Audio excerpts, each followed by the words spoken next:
is true, by honoring or grateful due, a man might find his lady's grace, then I should find it in faith's trace. But not it is, let all declare it. No man shall have a heart friend swear it, for any deed that he may do, unless her own heart loves him too.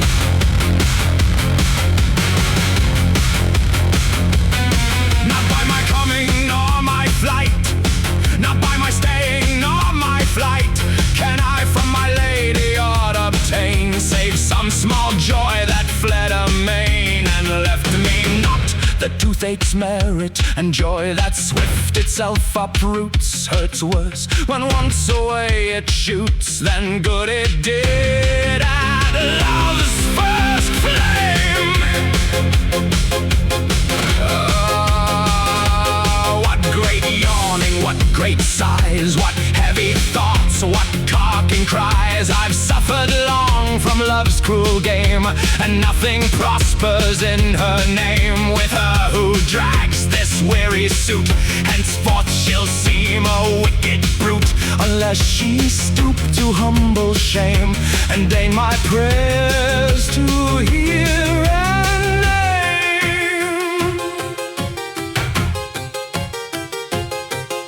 Perforce I must endure this sting, the pressing ill, the longing string that love deals out, I know not why.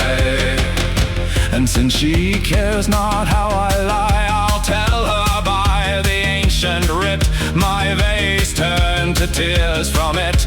For now she makes me weep and cry, for what I laughed at merrily. I never thought that wicked word of slanderers, whom God has cursed, would make my lady tired of me.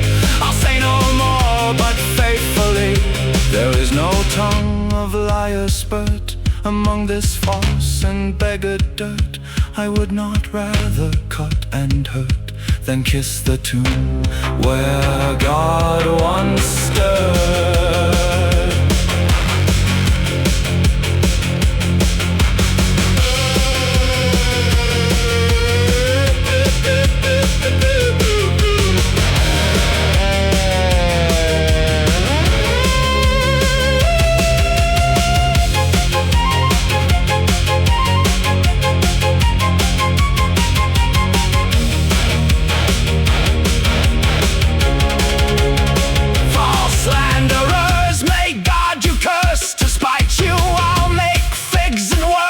To jealous ones who cause the stray, and wrongly cause dames blame and gray.